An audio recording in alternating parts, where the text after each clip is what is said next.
How does one love oneself? I think I figured that out over a few years, especially because I think I've been single. I've been single a lot, so I've had a lot of time to kind of get used to my own presence and be comfortable in it. Also, being able to figure out my pet peeves or my likes, my dislikes, my flaws, the monsters in my closet. Mm-hmm. And also figuring out, okay, I'm gay. So how am I going to deal with that? Either I'm going to be open about it or I'm going to lie about it. I had to figure all that out and accept that before I even decided to like broadcast it and then deal with whatever came afterwards. So I think in loving yourself, you take that time to figure out your monsters, figure out, you know, your absolutely beautiful attributes and your absolutely ugly attributes.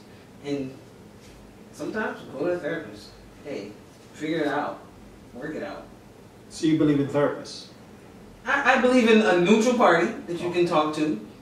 For that purpose. Therapists don't always tell you the truth. No. Having a friend who is ride or die, absolutely honest with you, mm-hmm. That's probably better for you than most therapists, in my opinion. Because therapist is going to string you along to pay their bills. A friend is going to tell you in 2 seconds, listen, your breath stink, and it's done. Girl, she passed me that gun right away. She don't know what she just pulls out the gun. So loving yourself is understanding your good sides and your bad sides. Mm-hmm. But what are some of the things, I mean, we can go around and answer the question of love, you know, how does one love oneself? Before I touch on that. Well, loving oneself is a continuous process. It's not just, okay, I'm using an example, I'm single, or I'm single for 3 months, all right, 3 months, I'm going to get it together, I'm going to get it. No, it's a never-ending process of getting to know yourself.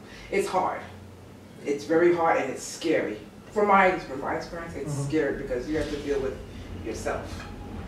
I think loving yourself is realizing that, you know something, even the way you love yourself, someone may never love you the same way. Mm-hmm. And you have to be okay with that. Mm-hmm. That's hard. That's hard. That's hard. Because I deserve this, I deserve that, I deserve that. But really, you don't.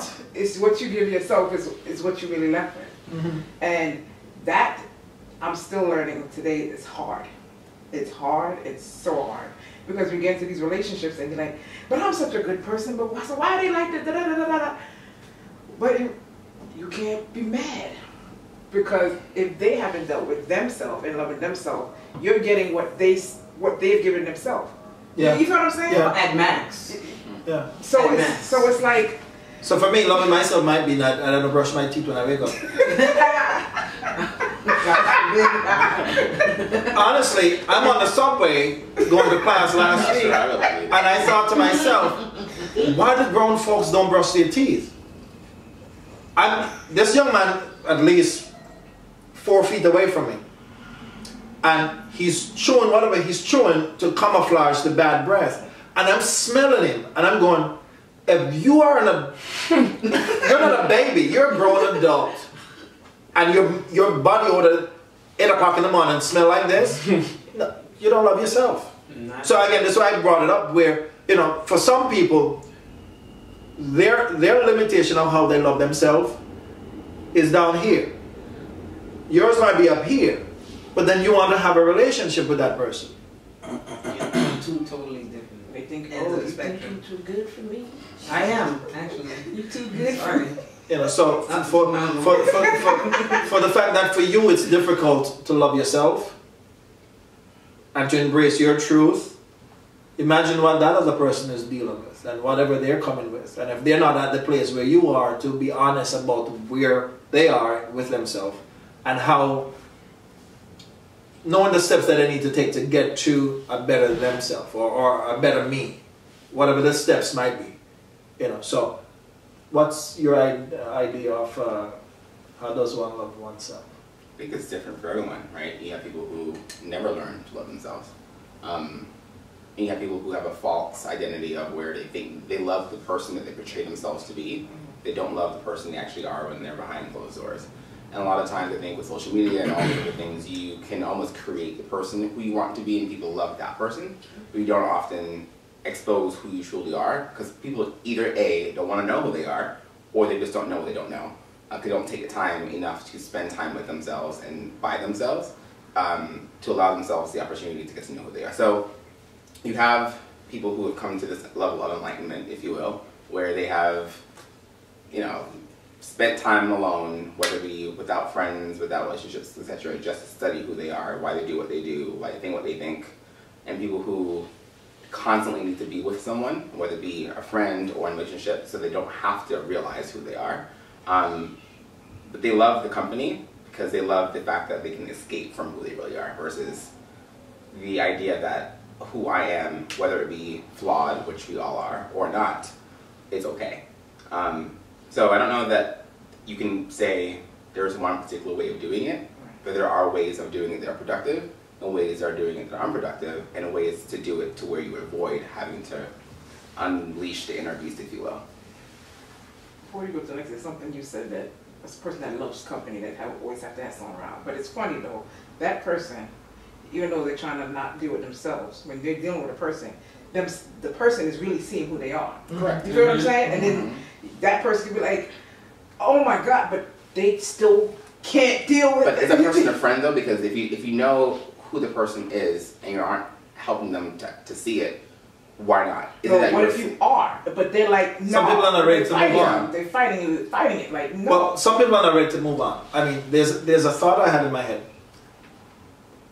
Have you ever seen a feminine dude? Okay. And he'll tell you he's not feminine? Yeah.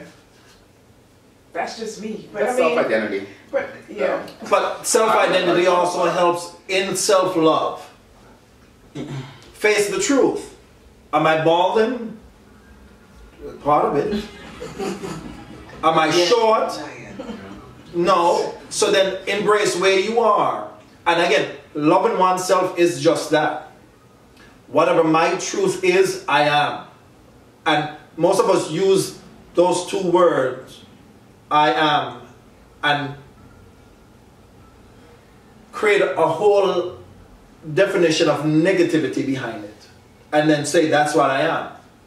I am this. But isn't that based on, sometimes I think that's more so based on when they look at their experiences or their actions, like, or their mistakes or whatever. Like, but it's a summary of. But my experiences doesn't necessarily make me. It creates certain things in me. Right, right. But it doesn't become the definition of who I am. Right. And loving myself, for me, is spending the time to get to know me. That alone time. That time where you can get up in the morning, there's nobody else in the house but you, and you sit, have a cup of coffee or a cup of tea, and you can have your thoughts. And there's no music, there's no distraction. You're just thinking about who you are, where you want to go, the things that you want to do, the type of relationships you would like to have, and whether it's with your mother, your father, sister, brother, boyfriend, girlfriend, whoever. Having those moments, for the most part of each day, makes me better. So by the time I get to work, there's no stress. Instead of cussing somebody out, I'm cool, you know, because I'm embracing who I am. But you've taken time to realize that's the process that works for you. A lot of people are not there yet.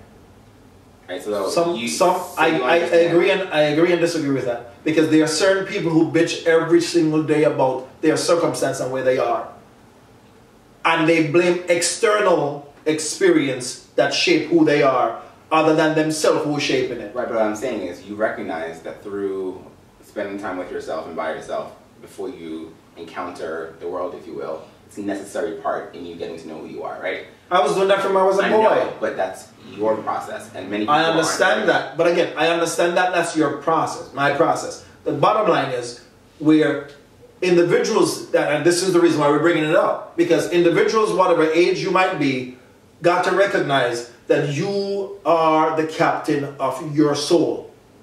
You have to make that decision for yourself of where you want to go, where you want to see yourself, and how you want to see yourself grow. But not everybody. Not everybody is there yet No, to understand that. Some people never get there. But that's still based on a choice. Not necessarily. Some people, some grow up don't knowing that they have that choice. So they have to first be informed Right. Some don't know of they that, have the fact that they actually have that choice. Let's use an example like somebody, you know, like I was watching Law and Order. Someone that's a habitual, that you come from a family where you see your mother, whoever beating whomever, and you thinking that's the normal. So then you go up and you're gonna do the same thing, but you don't know any other, so you don't have an option. It's like this is all I see, so that must be the way. That's what I'm saying. Some people don't know, or they maybe not be around people that will show them like, yo, you haven't. There's another way. So there. I can embrace that to some extent, but I don't. Okay. I think individuals, there's a truth gauge, even if you never know, because that's not what you're raised around. There's a truth gauge in you that crave to be better. There's something inside of all of us that creates that hunger and thirst to be a better person. Unless you're psychologically fucked up that badly, where you can't tell right from wrong, we all desire better for ourselves. Knowing the steps to get to that better is probably different for everyone. But for the most part, most of us, I grew up on seeing, you know, husband and wife fighting and punching people out and all of that, you know, wife hitting the husband with frying pan. At the end of the day, that's not something that I wanted to be a part of. I know, yeah, that's the norm for them. But what is the norm for me? What's my desires? You know, and I think most of us get caught up into, well, this is how I saw my family, so therefore this is how I'm going to become. But there's something inside of you that still crave something different from what I was shown. But don't you find that most people who use the term "I love myself" typically is in the realm of being with someone else? So I love myself more than I love you, so I'm going to walk away. I find that most people use the loving oneself in that context more so than it's standing circumstantial. alone. It's all about I love you, I love me more, I love me enough to walk away versus saying I love you. Whether you're by yourself or not. But many people use that phrase or that one-liner when they're with someone or walking away from someone, or they are encountering a problem in a relationship or a friendship, right? So so is it truly loving yourself, or is it, to your point, circumstantial? Because many people don't spend time to think about themselves as an individual unit. It's typically when they're facing a situation with a partner who isn't giving them what they think they need. That's the norm. But I don't want to think about the norm. I think where individuals, sometimes you're alone. And most people probably don't want to be alone, so they have the music going, or they have TV going, or they have something to distract them from their real self that is craving for you to address certain things. I remember as a teenager growing up in church, there were days when I would head to the movie theater at 12 o'clock because the discounts for the movie is cheaper. And I would spend that moment of watching whatever the movie that I liked by myself, embracing me, having all kind of thoughts. There were days when I would sit in the park and I bring my little Bible and I'm sitting in the park and reading the Bible and I'm indulging in asking for guidance of help me be better. And again, it might be a lifetime for me to get there, but again, it's not a destination per se. It's a journey. You know, so loving oneself, as you said earlier, it's based on that steps each day you take to spend that time to say, I care about me, I love me. And not just because I'm walking away from a relationship. Not just because I was abused in the last relationship, so now I gotta love me more. No, I'm talking about the basic fundamental idea of loving yourself. Because before you move into I want a relationship, you gotta know who you are. You know, and I think most of our experiences, whether you're in your 20s or in your 30s or 50s, I think sometimes we can find somebody in their 50s that still haven't gone through the developmental stage of, growing. So you're stuck someplace from 15 to 25 in that age range of growing. So you're still now 50, but you're still functioning as someone in your 20s. And it's not about the youth and I look young and I feel young. It's about their mentality, because as we talked about earlier before the camera came on, where individuals who are living with parents. You're 50, don't have a savings account, don't have anything other than you depending on the person that you're living with, which is your parents, to provide a roof over your head, to provide, you know, money for for gas for your car. So but you're still in a relationship. You're finding relationships out there and individuals that you're dating that they don't know your full story or know your truth. But when they do find your truth and walk away from it, because you know what, you're a grown man living at home with your mama, I don't want to deal with you. You have how many kids? I don't want to be bothered. You see what I'm saying? So sometimes in that moment, we get stuck, yes, in that idea of, you know, I love myself, but yes, still you don't know what love really is. So for me, I think spending time with yourself, spending time with friends who are going to be real with you and tell you, listen, that ain't cool. Why don't you try this? And be open for the ideas or the outside influence who are positive in your life. Makes a big difference, other than you hang with Pookie and Ray Ray and they're not doing anything positive, so therefore you're not going to do anything positive. Their self-love is, let's smoke weed. Their self-love is, let me have a drink. But you know, it's where you then find a relationship where somebody has a standards of what love is, and you're down here, and you're asking yourself why the person walking away from you. To be clear, I mean, maybe this is not, and you guys can totally disagree, but don't you find it's predominantly an issue with people of color? I mean, because let's face it, many of us don't come from households where there are two parents that are functioning like a cohesive unit. Not to say that they're not outliers. I mean, certainly you're an outlier. I mean, your parents are still together after how many years? I'm an outlier. You're an outlier. For sure. Right. I imagine you might be an outlier as well. What's that mean? Someone You're not, it's not like, typical. Yeah. Right. Parents So are Do you two-family household. right. Two-parent household. Two-parent Like both of your parents live together, they're married right, here. and not even living together, functioning Or like functioning like a a healthy. They're sleeping in the same bed.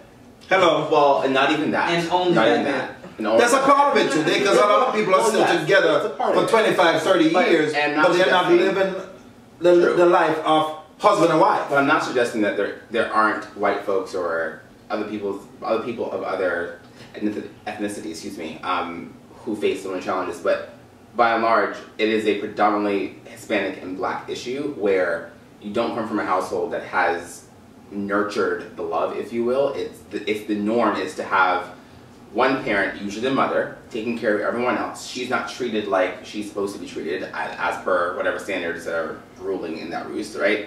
Then you have a situation where she may have multiple boyfriends, so you see that as being the norm. Or she may sacrifice, like my mom did, not to have a boyfriend so she can just focus on her kids, right? And so the love she has for herself and for her kids was more so than, frankly, a selfish one. But if you think about where it comes from a place of people with, I would argue, money, if you will, people who are more educated, people who are more worldly, if you will, not always tend to stick together more so than our folks do. And as a result, the dynamics in the household change. So one might argue, a person from the projects typically will not have mom and dad home. A person in Beverly Hills will likely have mom or dad home. Now, who's happier? That remains to be seen. But you learn a lot about how to love yourself from the examples you have. So if the example is, I'm going to smoke weed every day and drop out of school and have a baby by the time I'm 17 and be on welfare, that is all you know. And if you choose to stay in that, that's all you'll ever know. The majority of people who are born into that stay in that. It is a very select few who choose to educate themselves enough to come out of that poverty hole, right? Which is why schools are so important, so I'll get into that another day. But I feel like a lot of what we're seeing is a generational gap or generational norm based on your circumstances. Well, my experience being in a Caribbean household, and you may agree or disagree, how it's seen, what love is, how I believe, my parents, I don't know, whatever. Love is, I'm putting a roof over your head, I'm paying for this, da-da-da. It's not so much, oh, baby, I love you.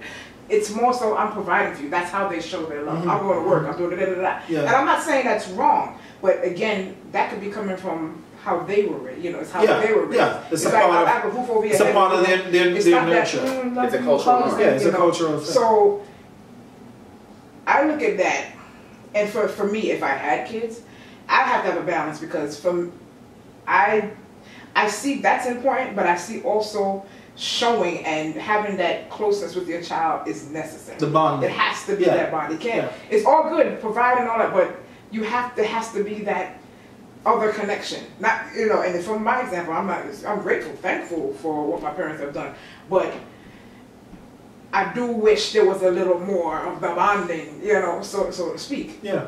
So did that make me go like thinking not loving myself? No, not at all.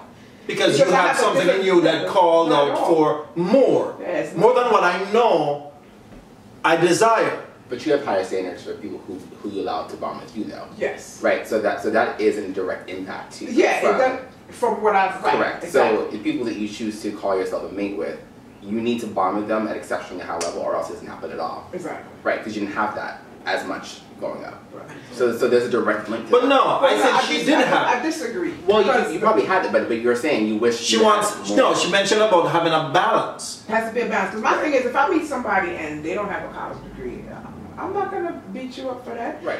But you have to put it like you have to be holding your own. Yeah, you have to have a desire to be better. Holding your own, right? If you're looking for me to carry you, I'm sorry, my badass ain't carry. I'm not doing it. No, but I'm not doing it. but Sam, I'm not conversely though, doing it. if they are holding their own, they are successful, but lack the ability to attach to you, it's also not going to work. Yeah, of course it's not gonna work. Right. Of course, I understand. So it's not. So you're describing this typical of you're usually the one who may need to carry, if you will, Okay. and I'm saying the bonding is more than being able to carry your own, because someone who can carry their own may be emotionally unavailable.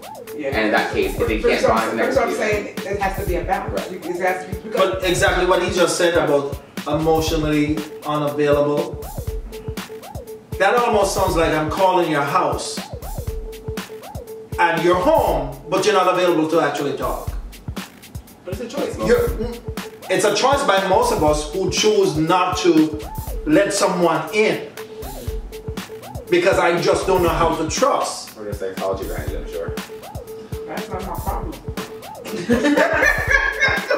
Well, you have to then choose.